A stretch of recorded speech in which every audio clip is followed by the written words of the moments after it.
SLT Mobitel, the connection. SLT Mobitel, the connection. Lanka tukuma වැඩි කරගන්න ලව්ජු රුපියල් 50ට අඩු කළා. මාමේ එන්න අපිට එකක් බොමු.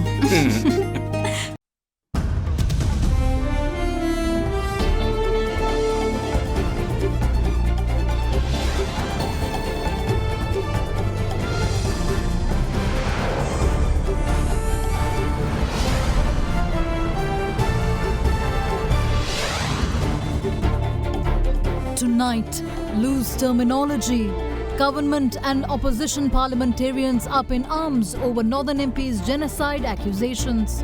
When you target a particular national group in order to get rid of that identity as a nationality, it amounts to genocide. Your assessment of genocide, the word, is used in a completely wrongful manner. The word genocide, you can't use it loosely. We must stand against these speeches done by Mr. Kumar Ponnambalam.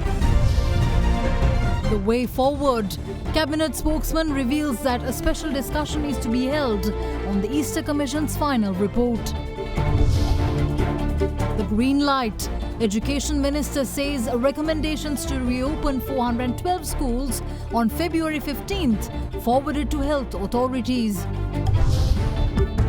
Unfair practices. Car buyers warned of large-scale odometer fraud being carried out to boost used vehicle prices. This occurs when a vehicle's mileage is reduced to artificially increase its resale value. All this and much more coming up on this Tuesday, the 9th of February 2021. Buy a 2-litre Coke and get a glass free. Alcohol අඩංගු hand sanitizer භාවිත කරන්න. ලෙඩ රෝග ඇති කරන විෂ බීජවලට එරෙහිව සටන් කරන්න. හඳුන්වා දීමේ මිල රුපියල් 350යි. From AdaDerana, this is AdaDerana First at 9. Live from Studio 24 in Colombo.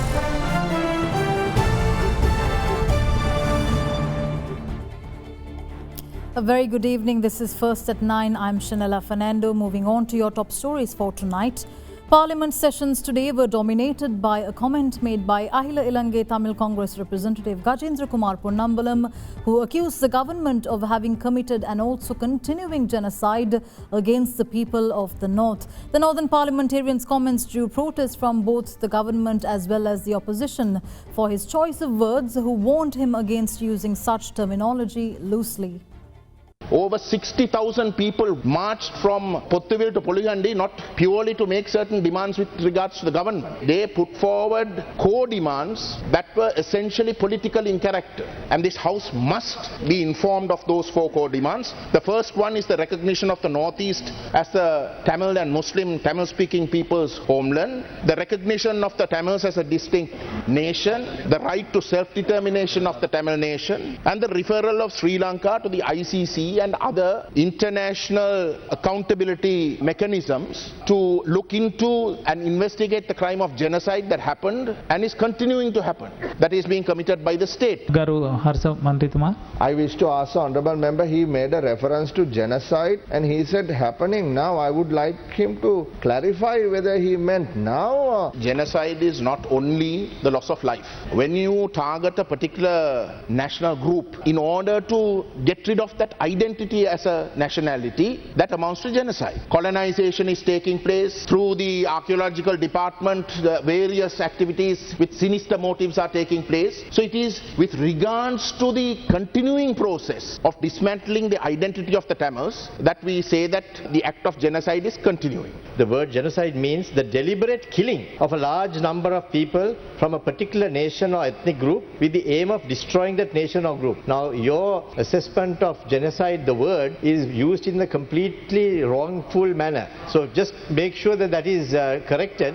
The definition of genocide is not what you say. That is a very non-legal definition. Honourable member, The word genocide is, you can't use it loosely. I'm not using it loosely. I mean, I'm a qualified lawyer, and I also am very careful with the words I use. I'm also a witness to what happened. It is on that basis that I'm telling you that genocide took place and continuing, and it is the duty of the Tamil people to ask for justice for that genocide. This is not a legal term. This is a simple English word. The meaning of that English word is what we should be conscious of, and it should not be used in a loose manner. Mr. Gajendra Kumar Ponnambalam is trying to portray Prabhakaran as a hero. Prabhakaran was no hero. He was no Mandela. He was certainly no Mahatma Gandhi. In plain, simple English, he was a terrorist. He was a murderer. He was a hooligan. He was a thug.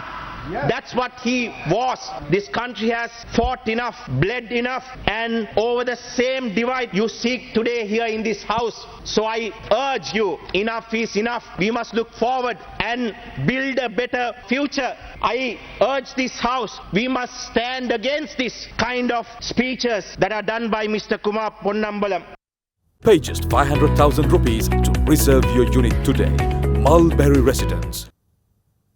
Speaking at the weekly Cabinet media briefing today, Cabinet spokesperson Keheliya Rambukwella stated that a special discussion is to be held at Cabinet level on the final report of the Easter attack Presidential Commission. Further responding to a question on what action the government aims to take to bring back Easter attack suspect Sarah Jasmine for questioning from India, the minister stated that the correct decision will be taken once the report is presented and studied by Cabinet members.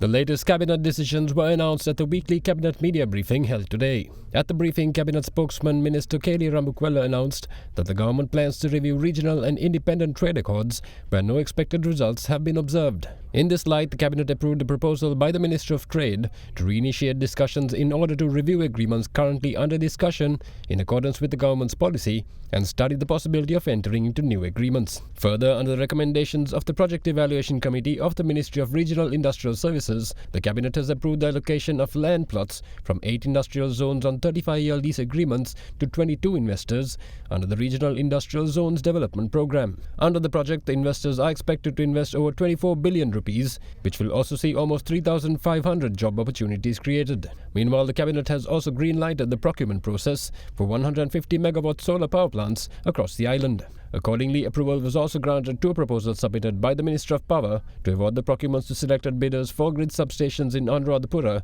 Habarana, Matara, Gaul, Deniaya, Kosgama, Pannala, Mahava and Kurunagala for a period of 20 years. In addition, the Cabinet also approved a proposal by the State Ministry of Rural Roads and Other Infrastructure, which comes under the Ministry of Highways, to construct 5,000 pedestrian and vehicular bridges island-wide under the government's 100,000 kilometre rural road network rehabilitation program. Meanwhile, the Cabinet spokesman also responded to questions regarding government action on the final report of the Presidential Commission of Inquiry investigating the Easter Sunday attacks. මේ සම්බන්ධව තාම cabinet මණ්ඩලයේ සාකච්ඡාවකට තිබෙන්නේ නැහැ. මොකද cabinet මණ්ඩලයේ තියෙන අනිකුත් කරුණුත් එක්ක එය ගත නොහැකි කියන මතය තිබ්බේ. ඒකට විශේෂ දිනයක් අද හෙටම නම් කරන්න බලාපොරොත්තු වෙනවා. Further, the minister was also questioned regarding moves by the government to bring back Easter attack suspect Sarah Jasmine from India. සාමාන්‍යයෙන් වට එකින් එකට කරුණු කියන්න අපහසුයි. මේ සම්බන්ධව අරගෙන තියෙන වාර්තාව ඉදිරිපත් කරාට පසුව සුබ තීන්දුව ගැනීමට පසුබට වෙන්නේ නැහැ. The Cabinet spokesman also responded to media questions regarding the government's decision to review regional trade and free trade agreements and its stance on the controversial ETCA agreement with India. සෑම යෝජනාවක්ම සලකලා බලන අපේ විරෝධතාවයන් තියෙන ඒවත් සලකලා බලන. එතකොට මේ විරෝධතාවයන් වලට මේ කාස් වෙලා ප්‍රතිඵල එවි කියලා අපේ විශ්වාසය. A program to provide laptop computers at concessionary payment terms to university students was inaugurated by President Gotabaya Rajapaksa today at the Presidential Secretariat. The program was launched in accordance with the government's aim to increase digitalization in the current education system. A program initiated by the University Grants Commission to improve digitalization in the country's education system was launched today. Through the program, laptops will be made available to prospective university students at concessionary easy payment terms in partnership with the People's Bank. The People's Bank has allocated a sum of 3 billion rupees for the purpose. The program will see university students eligible for laptops worth 80,000 rupees, an internet connection and software packages along with a 4-year warranty. Students will also be provided with a special 6-year repayment plan for the full amount, which will commence after students gain employment. Further, a special monthly installment of 500 rupees will be charged throughout the student's academic life.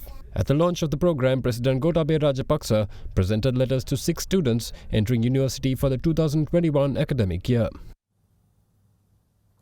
A recent controversial media comment made by Minister of Industries Vimal Weerawansa regarding his suggestion for changes to the leadership of the Sri Lanka Podujana Peramuna has resulted in severe criticism of the minister by members of the governing alliance. Following calls by the SLPP General Secretary for the minister to issue a public apology and withdraw his statement, the minister today responded citing his right to freedom of expression. In addition, the minister also called for an investigation into what he termed false allegations of 2 of his staff members being on foreign intelligence payrolls. Representatives of the Sri Lanka Podujana Peramuna yesterday strongly criticized a statement made by the leader of the National Freedom Front, Minister Vimal Weerawansa, to a weekend newspaper that President Gotabaya Rajapaksa should be given the leadership of the party instead of being isolated in the presidential secretariat. ඒ නායකත්වය සම්බන්ධයෙන් එතුමා කරපු ප්‍රකාශය එතුමා ජනතාවගෙන් සමාව ඉල්ලා වහා ඉල්ලා අස්කර ගත යුතුයි කියන තැන පක්ෂයක් හැටියට අපි ඉන්නවා. With that, Minister Weerawansa responded to the criticism today. ඔබතුමා ඇයි මේ ශ්‍රී ලංකා පොදුජන පෙරමුණේ තනතුර සඳහා කතා කරන්නේ? මහින්ද රාජපක්ෂ මැතිතුමන් කොහොමත් නායකත්ව තනතුරේ ඉන්න ගමන් තවත් සුදුසු තනතුරකට ගෝඨාභය රාජපක්ෂ මැතිතුමන් සිටියා නම් මේ රටේ දේශපාලන බලවේග සමග තිබෙන සහසම්බන්ධය මීට වඩා වැඩි වෙනවා. ඒක ආණ්ඩුවේ ගමනටත් රටේ උන්නතියටත් උපකාරී වෙනවා, හේතුවක් වෙනවා. ඉතින් තවත් පක්ෂයක හිටියයි කියලා වෙනත් පක්ෂයක් ගැන කතා කරන්න බෑ කියලා එහෙම නීතියක් නැහැ. ආණ්ඩු ක්‍රම ව්‍යවස්ථාවෙන් එහෙම කතා කිරීමේ නිදහස සීමා කරලා නැහැ. එහෙමනම් අපිට UMP ගැන කතා කරන්න බෑ. එහෙමනම් අපිට JVP ගැන කතා කරන්න බෑ. එහෙමනම් අපිට අපේ සංවිධානය ඇතුලේ තියෙන වෙනත් පක්ෂයක් ගැන කතා කරන්න බෑ. එහෙම ප්‍රශ්නයක් නැහැ. එහෙම කවුරු හරි අපේ පක්ෂයට සම්බන්ධ වෛද්‍යවරු දෙන්නෙක් හරි කවුරු හරි දෙස්තුතු සේවාවලට සම්බන්ධයි ඉන්නවා නම් මම ජනාධිපතිතුමාගෙන් ඉල්ලනවා වහම පොලිස්පතිතුමාට උපදෙස් දෙන්න ඒ පිළිබඳව පරීක්ෂණයක් කරන්න කියලා. ඔය බොරු අවලාද ගහන්නේ. ප්‍රශ්නයක් ඇති වුණාම පක්ෂය තුල සන්ධානය තුල කතා කරලා තමයි ඒවා විසඳාගත යුත්තේ. ඒවා පිළිබඳව මාධ්‍යයට කතා කිරීමෙන් කොහොමද විසඳුමක් ලබා ගන්නේ? More news on the other side of this break. Stay tuned.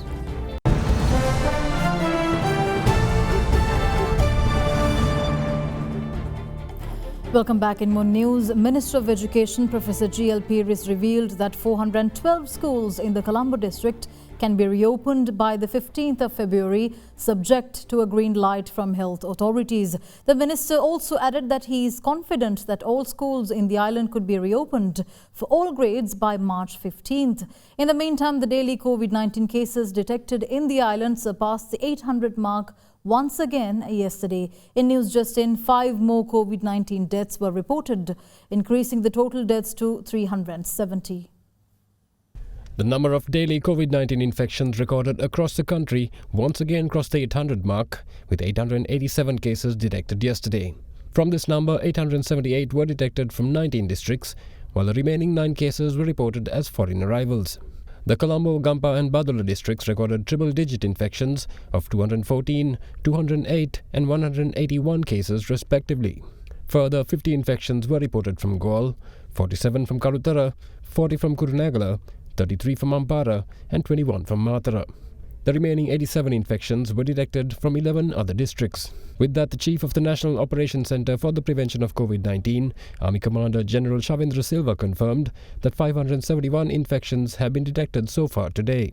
Meanwhile, 9 more COVID-19 related deaths were confirmed yesterday. The deceased were residents of 8 districts, namely the Colombo, Anuradhapura, Kurunegala, Gampaha, Jaffna, Kalutara, Kandy and Kegol districts.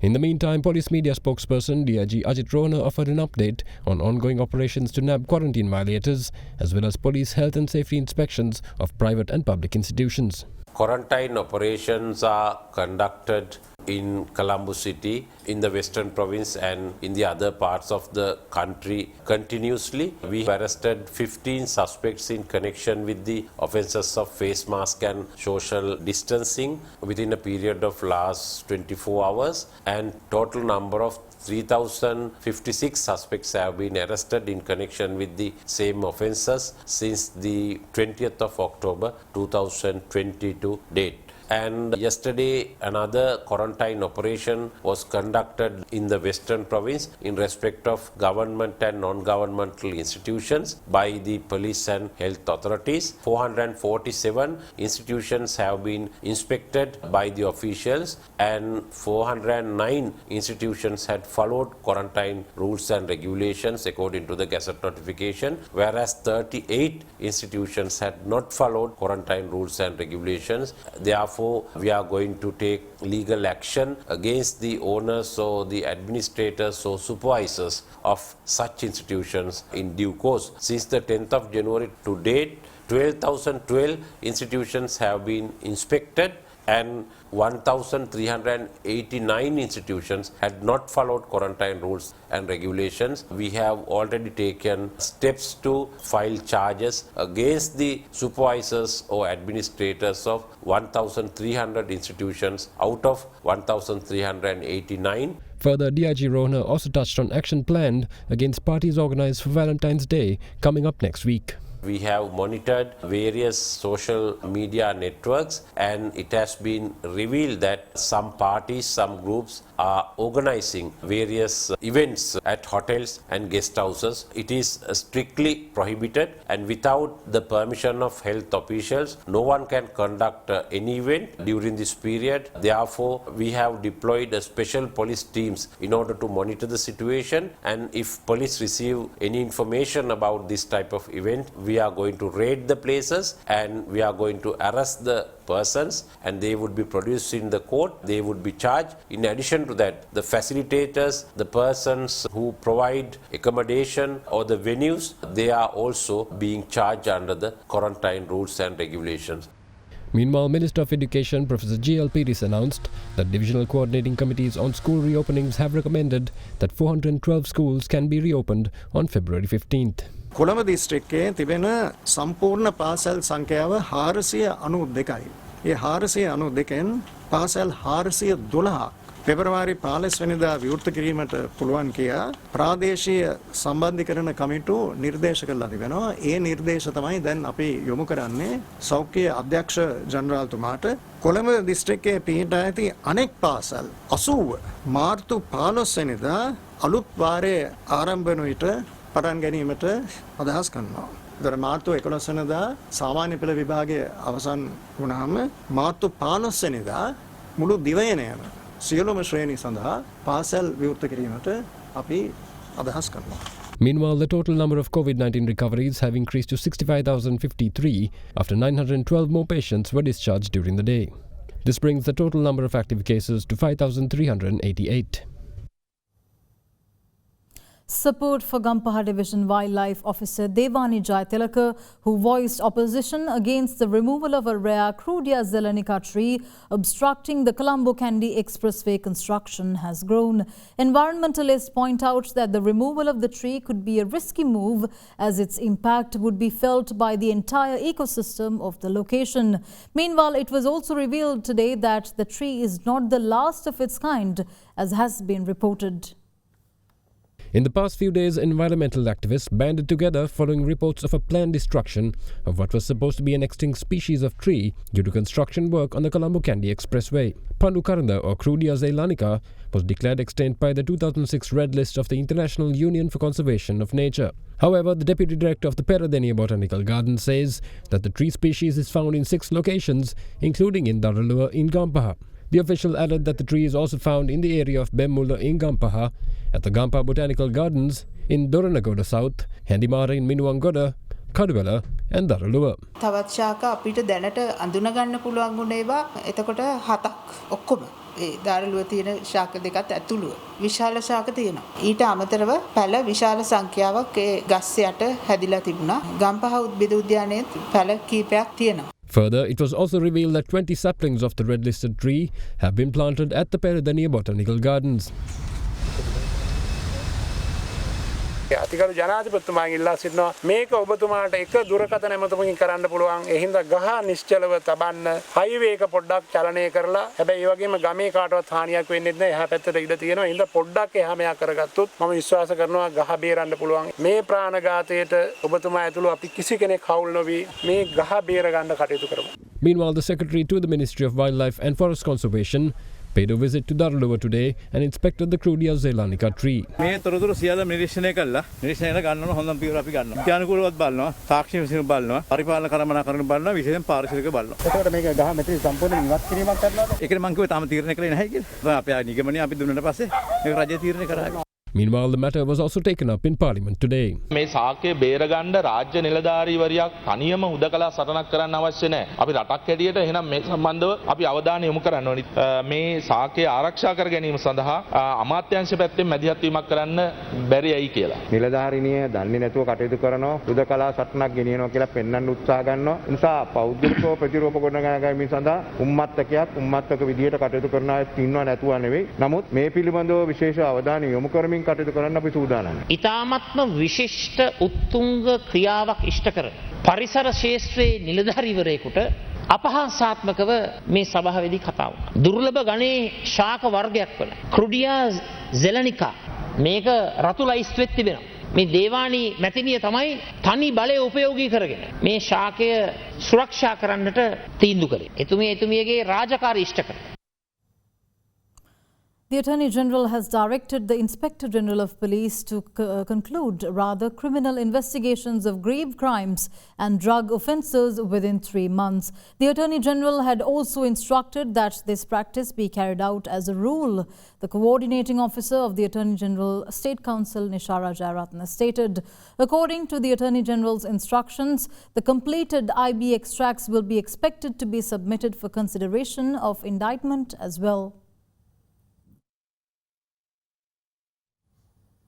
Meanwhile, Attorney General DAPPULA LIEVRA has also informed the Inspector General of Police that the criminal investigations and materials submitted on the 2019 Easter Sunday attacks are incomplete. Accordingly, the Attorney General has directed IGP CD Vikamaratne to conduct further investigations into the matter.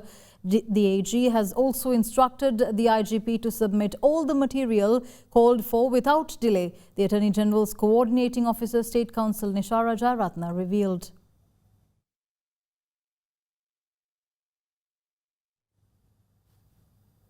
Chairman of the Ceylon Motor Traders Association, Yasendra Amarasinghe, has warned customers to practice due diligence when purchasing second-hand vehicles to avoid falling prey to fraudsters resorting to odometer tampering in order to boost up prices. Amarasinghe voiced his concerns following what he says is an uptick in fraudulent activities in the automobile sector since the import ban came into effect in March last year. The import ban that was imposed by the government last year due to COVID-19 has caused a situation where only used cars are being traded in the market. This has led to a gap between supply and demand due to the cutoff of imported vehicles coming into the market, which has resulted in certain issues such as price gouging, which was addressed some time ago. However, the CMTA has uncovered a more covert danger to consumers in the form of odometer fraud, because this is much more difficult for consumers to see at face value. So this occurs when a vehicle's mileage is reduced to artificially increase its resale value. So the danger to consumers is twofold. One is consumer protection, because the vehicle that they are buying is not at the correct market value. And also it's a safety issue, because the vehicle is not given with its genuine mileage, and the consumer nor any garage knows what service operations need to be carried out. So this could lead to parts being used beyond the serviceable safe life, which can lead to safety issues for the users and pedestrians. Whoever the consumers decide to buy from, we implore, please do a due diligence yourself. Please verify the full service history of the vehicle and authenticate the mileage for your own safety. We'll return after this short commercial break. Stay tuned.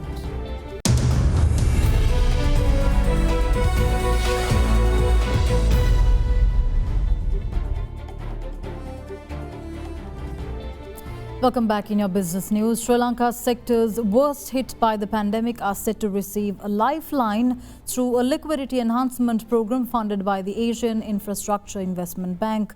The bank has approved the granting of the Sri Lanka COVID-19 Emergency and Crisis Response Facility, which will fund a government program tabled by Prime Minister Mahinda Rajapaksa targeting ailing industries.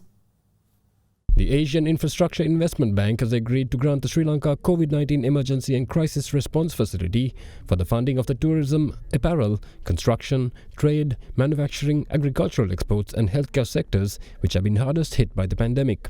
For this purpose, a project has been designed to use this facility to help enhance liquidity facilities required for small and medium enterprises in these sectors, the Department of Government Information announced. With that, the Cabinet of Ministers has granted approval for the proposal to take the necessary measures, including entering into relevant agreements for the implementation of the proposed project. The proposal to this effect has been tabled by Prime Minister Mahinda Rajapaksa in his capacity as the Minister of Finance.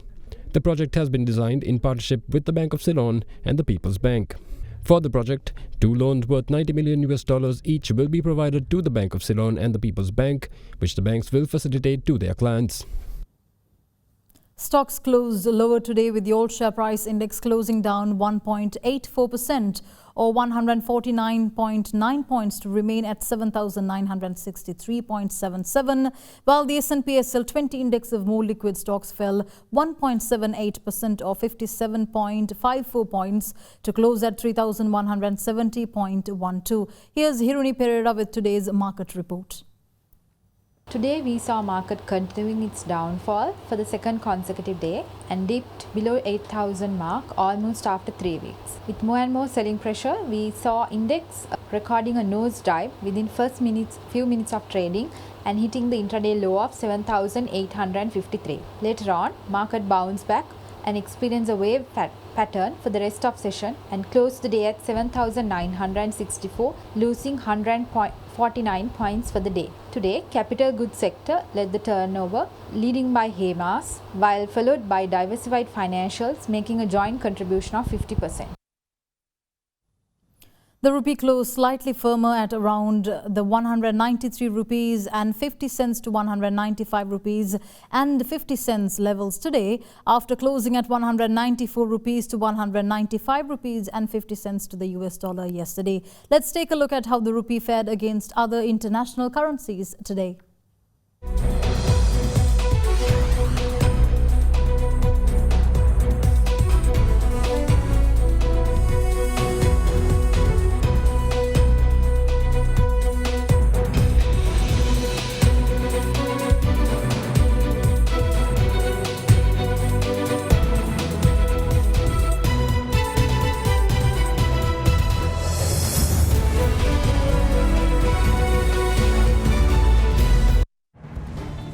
And with that, we wrap up tonight's edition of First at 9. Thank you for joining. I'm Shanella Fernando. Have a good night.